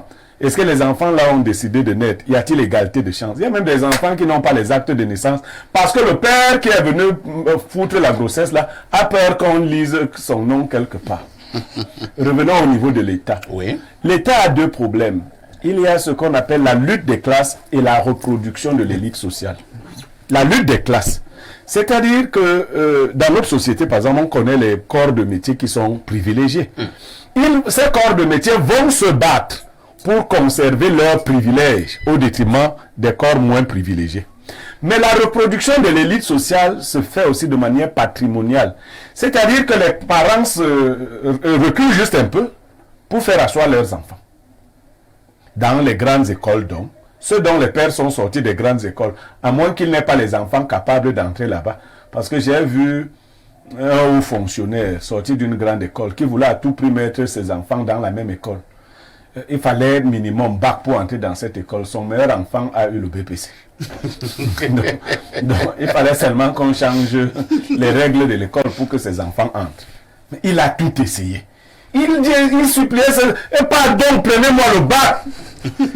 Mais ses neveux avaient le bac, la licence et autres. Non, c'était pas pour les neveux. La reproduction de l'élite sociale au Cameroun brise la possibilité d'imaginer l'égalité des chances. Parce que dès que l'élite veut se reproduire, hier nous avions une élite naissante. C'est-à-dire nous sommes tous des enfants des agriculteurs.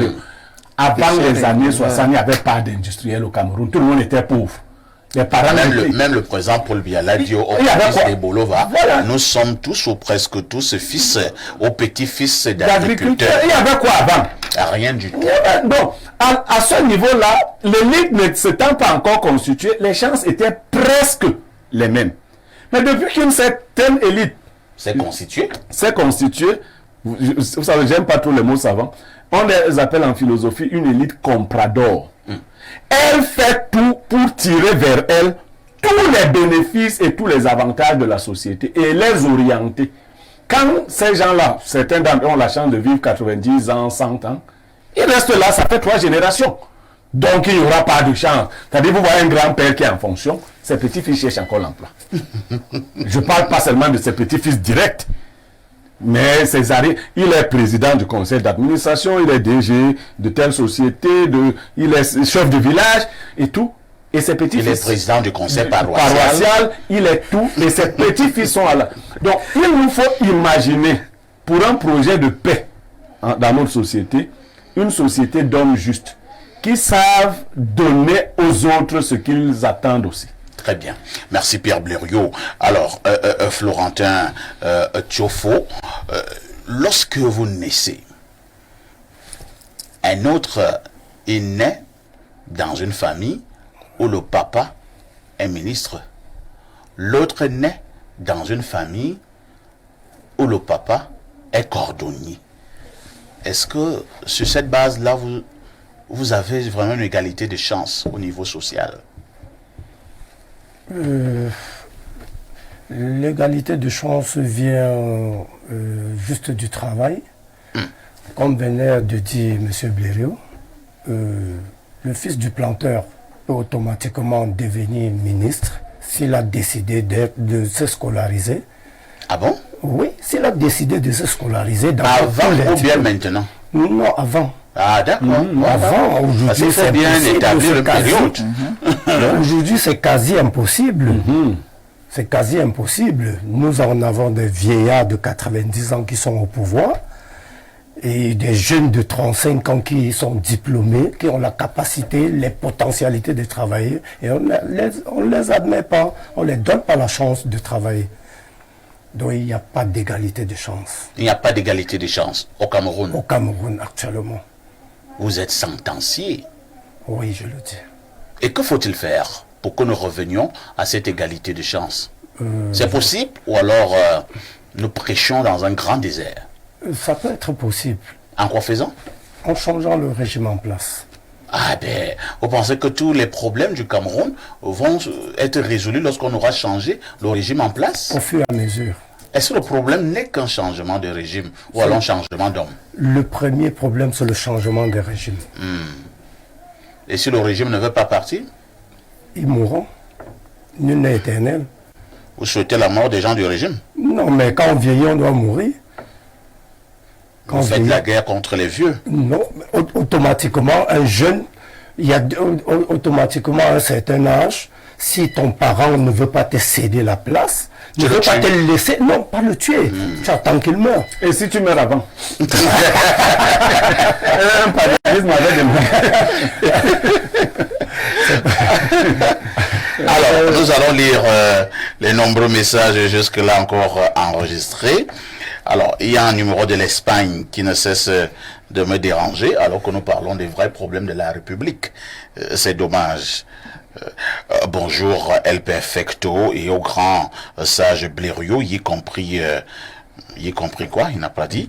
Alors, perfecto, et qu'il me soit permis de vous adresser mes félicitations à vous et Espace Miné de la manière particulière et en général à Info TV pour la place que vous a donné Canal+.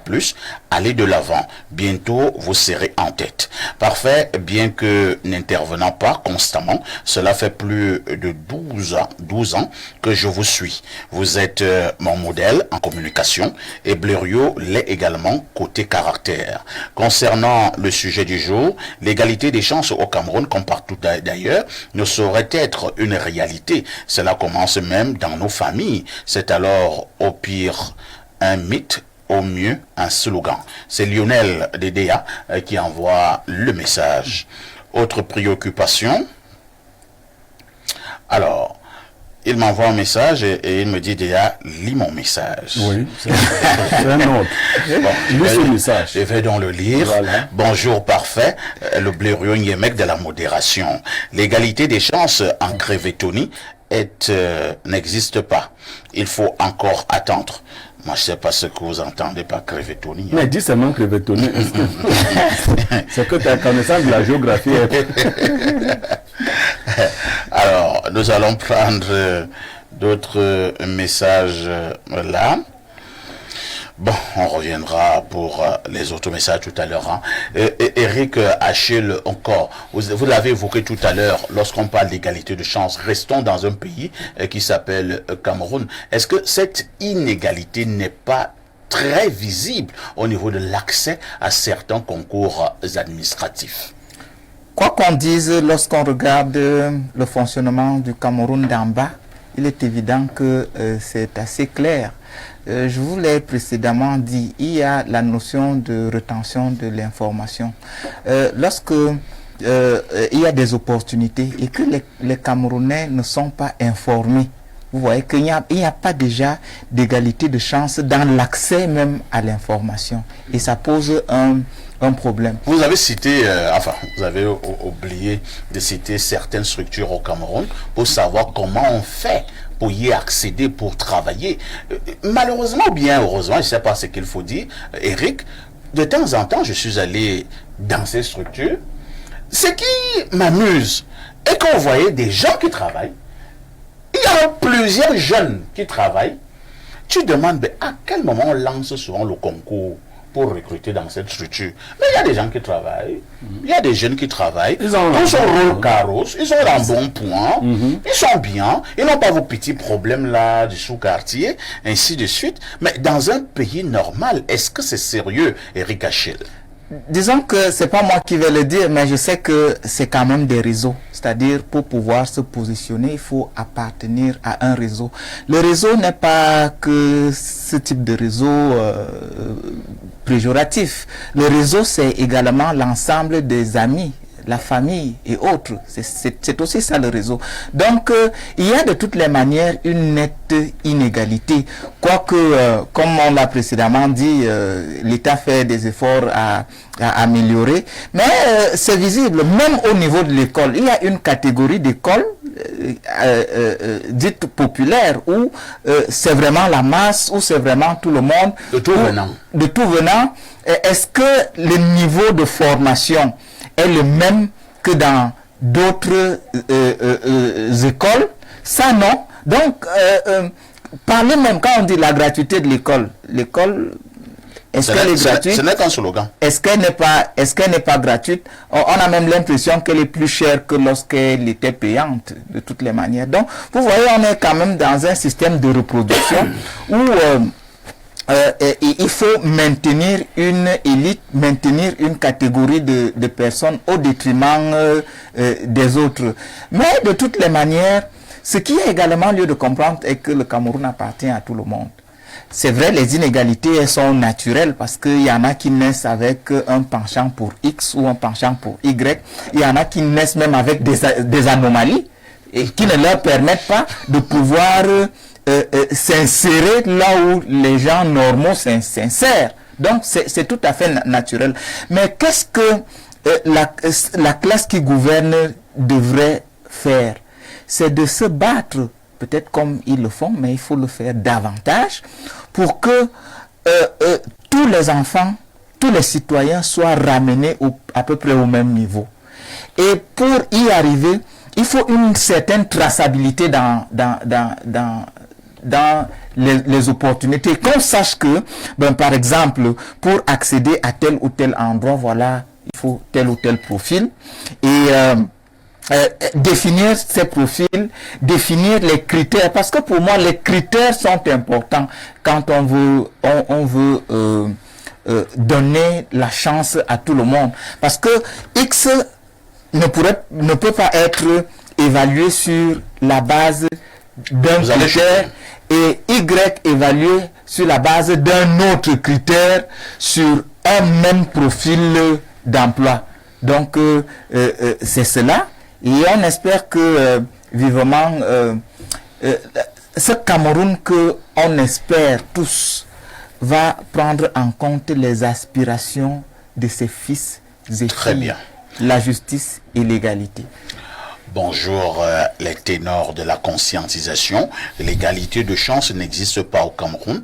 Simple exemple, nous sommes dans un système où les vieux ont du travail et les jeunes sont à la retraite. Loïc de Douala Lokbaba, il dit aussi également mon message s'il te plaît. Bon, j'ai donc aussi lu ton message. J'espère que on n'aura plus de problèmes. Alors, nous prenons cette autre préoccupation. Cette fois-ci, c'est un message qui nous vient du plus 33. La France. C'est la France. Bonjour parfait Haïti, je viens par ce message faire un retour sur l'émission de mardi. Il paraît qu'on ne peut pas circuler au Cameroun avec le passeport. Je ne comprends pas votre pays. Je comprends maintenant pourquoi on appelle ce pays continent. Je suis gabonais et chez nous, passeport, permis de conduire, carte d'assurance, maladie, carte professionnelle et la carte nationale d'identité, tous ces documents sont faits avec l'acte de naissance. Je crois que c'est la vieillesse de vos dirigeants qui est la cause. Parfait Doukaga, depuis Libreville. Bon, mon ami de Libreville, moi je ne savais pas qu'à la fin, tu devais insulter nos dirigeants. Est-ce que nous avons insulté vos dirigeants? Il n'a pas insulté. Qu'est-ce qu'il a dit? Il a dit que vos dirigeants ont oublié que ces autres papiers permettent de s'identifier. Incroyable. On va lire un autre message très rapidement. Alors, nous prenons celui-ci. Bonjour Perfecto et à tout ton panel. Alors, dans la norme des choses, tout homme devrait avoir les mêmes chances, mais malheureusement, dans notre société, nous faisons face à des injustices, que ce soit sur le plan du travail. Maintenant, quand on dit que ce soit sur le plan du travail, on attendait à ce que vous disiez encore que vous donnez un autre élément. Vous avez seulement dit que ce soit sur le plan du travail. Point.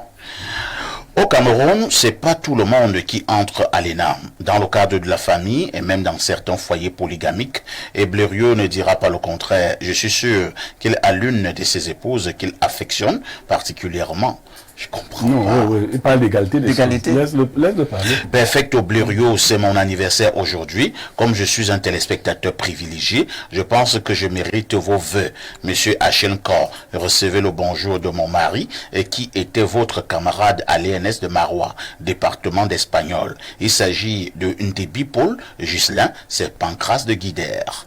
Vous connaissez monsieur Ndebi Paul? Oui, le nom me dit quelque chose. Pancras de Guidère, il faut lui souhaiter joyeux anniversaire à Pancras de Guidère. Bonjour donc et joyeux anniversaire à Pancras de Guidère. Malheureusement, ce qui nous préoccupe est souvent de savoir la suite. Elle est à Guidère. Oui, où est le problème? Guidère, c'est pas... Je peux demander à un ami ou à un grand frère. C'est pas aussi loin que ça. Voilà. Autre message ce matin. Bonjour parfait. Juste un petit jeu de mots. Est-ce que monsieur encore est marié? On vous fait comprendre qu'au Cameroun, pour accéder à certaines structures c'est difficile. Mais accéder au mariage aussi sur une cause, ce n'est pas l'égalité des chances. Toi, tu nous parles de mariage. Oui, c'est l'égalité des chances, voilà.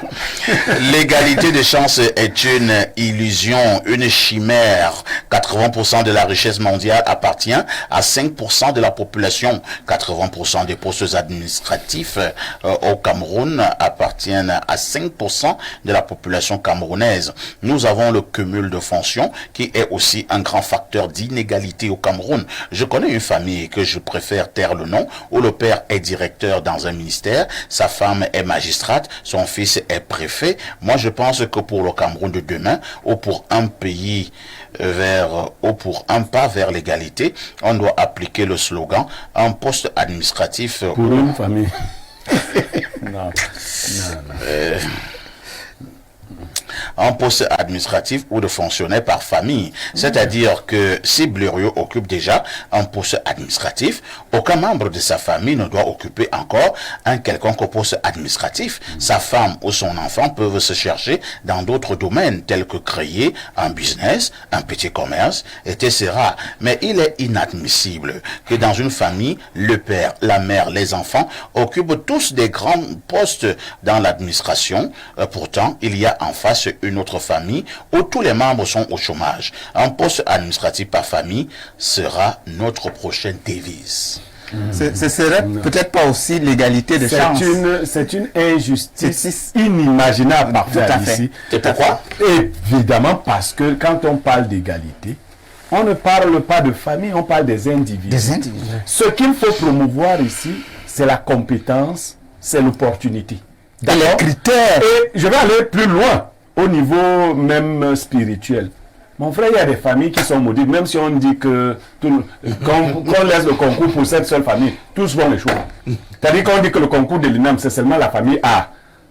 Il n'y a personne d'autre. Non, vous n'allez pas refaire le monde. Il faut mettre une bonne dose de justice. Le fait que le père de Blériot travaille dans la fonction publique, c'est pas quoi? Vous êtes sûr que cela est un avantage pour Blériot? Blériot doit compétir. Cela s'appellerait donc un délit de patronyme, un délit de faciès. On ne peut pas condamner les enfants des grands. Moi, je n'ai pas peur de compétir avec les enfants des grands. Il faut que les enfants des grands ne reçoivent pas d'autres privilèges dans la compétition. C'est ça la justice. Il faut qu'ils soient mis au pied d'égalité avec les enfants des petits. Il faut que les enfants des petits comprennent qu'ils ont plus d'efforts à fournir. Ils ont vu la souffrance de leur père, ils doivent se dire plus jamais ça pour réussir. Mais il ne faut pas dire qu'on va mettre des barrages aux fils des grands pour que mais les fils des petits aujourd'hui peuvent devenir les fils des grands de demain. Florentin Tchofo, de manière régulière, le président de la République, depuis son accession à la magistrature suprême, n'a cessé de temps en temps d'évoquer cette notion d'égalité des chances, justement, dans ses discours. Alors, c'est resté simplement au niveau des discours ou alors au niveau du terrain, c'est une lettre morte? Je peux appeler ça lettre morte, comme vous dites.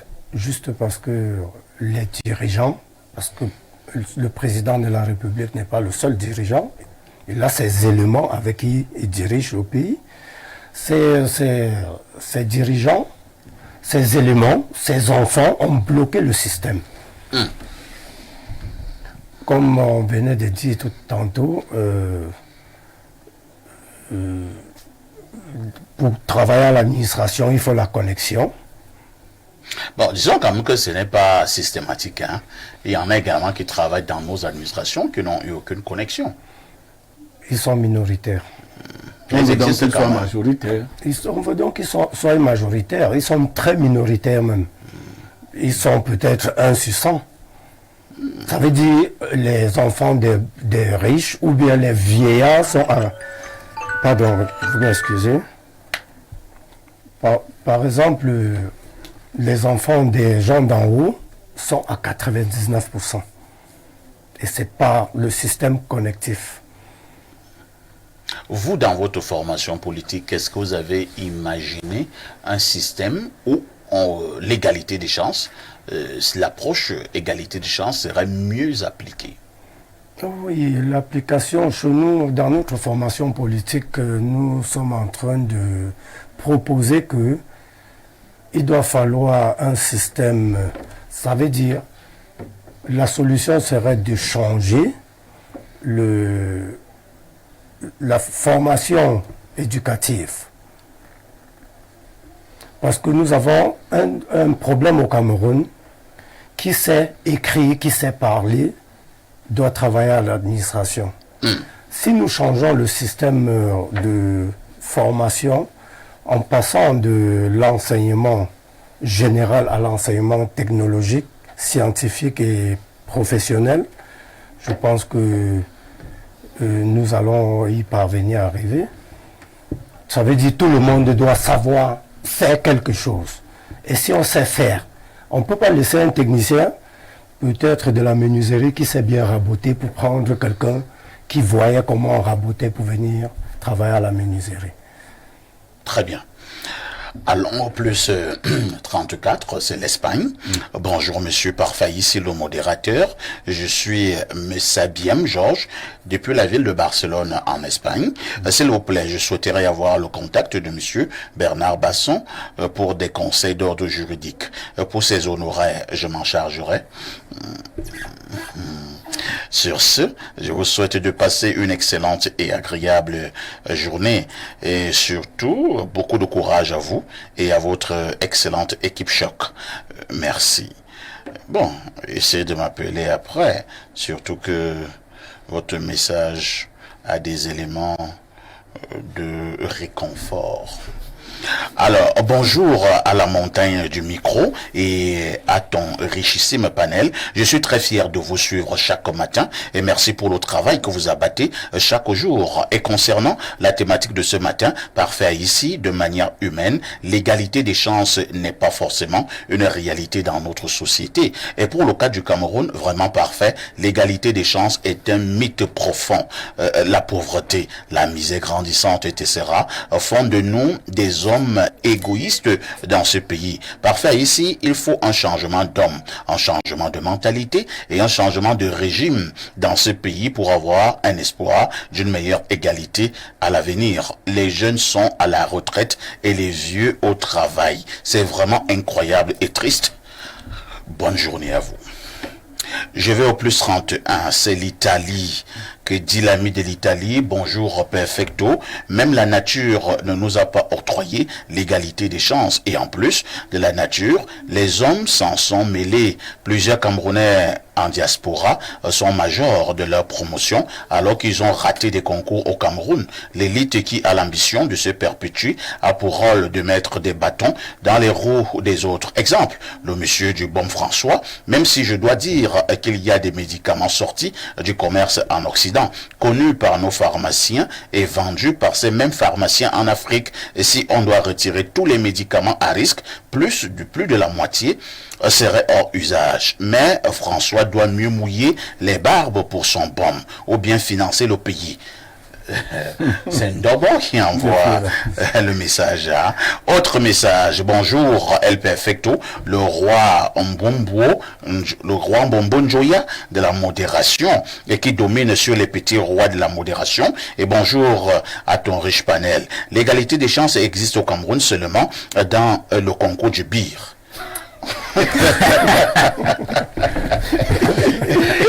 Le Cameroun est un pays qui monte et qui monte encore.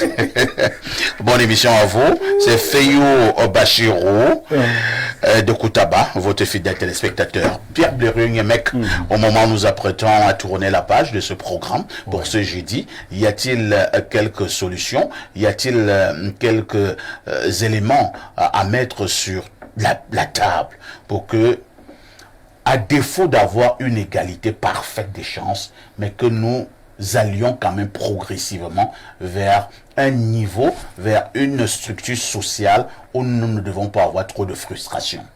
Oui, parfait.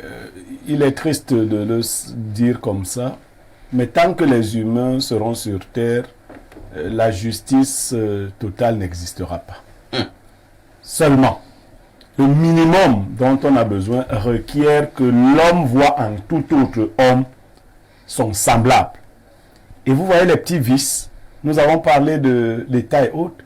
Nous avons oublié les grands vices que sont aujourd'hui au Cameroun, le tribalisme primaire.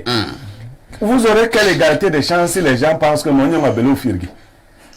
Pourquoi quand vous devez faire vos histoires là, il faut parler à Néondo? Vous ne pouvez pas dire ça en Douala.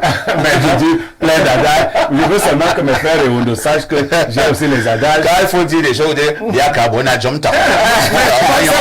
C'est vous qui êtes au pouvoir. Bon, nous aussi ça en bas. Non, je vais dire ça. Non. Le Mognon Abelo au Firgi est un danger pour l'égalité des chances. Qui est Mognon? Mognon, c'est tous les humains. Vous voyez? Tous les Camerounais. Il y a des pays qui ont offert du travail à des gens qui n'étaient pas de ce pays pour se développer. Si l'humanité circulait normalement, il n'y aurait pas un pays pour quelqu'un. L'idée que nous appartenons à un groupe et que nous devons défendre les intérêts de ce groupe est un obstacle à ce projet d'égalité des chances. Il faut donc imaginer des gens et des Camerounais. Parce que les gens parlent d'une chose et ils recherchent une autre chose. Chacun, quand son frère est devant, il veut défendre son frère. Mais vous pensez que quand votre frère sera donc élu, comment lui va créer l'égalité des chances? Il va commencer par donner d'abord à ses frères. Enlever l'idée des frères que nous mettez en tête que nous sommes tous Camerounais. Là, on peut aller vers l'égalité des chances. Et j'aime vous dire que les humains n'aimeraient pas celui qui apporterait l'égalité des chances. Parce que l'homme juste est d'abord un problème pour sa propre famille. L'égalité des chances suppose qu'il y a un concours. Mes enfants, moi je suis directeur général de la structure. Il y a un concours et mes enfants n'ont pas le mérite qu'il faut. Ils échouent. Vous voyez ça? Très bien. Et à la maison, madame va dire que non, mes enfants ne peuvent pas rester à la maison alors que tu es le directeur de cette école. Elle va fermer la banque d'en bas. Vous parlez de quoi? Vous avez compris, monsieur Patrice. C'est par cette banque d'en bas de Pierre Blériot que nous allons mettre un terme à ce programme. Merci à Florentin Tchofo, communicant PDC, qui était là ce matin. Merci également à Eric Achille Nkor, analyste sociopolitique, et qui nous a également accompagnés. Comme d'habitude, dans le cadre de ce programme, Pierre Blériot restera mon consultant. Ne ratez surtout pas le journal de la mi-journée, c'est dans 7 minutes, très exactement. La rediffusion de ce programme, c'est tous les soirs à partir de 22h30. Avec tout ceci, que faites-vous encore ailleurs?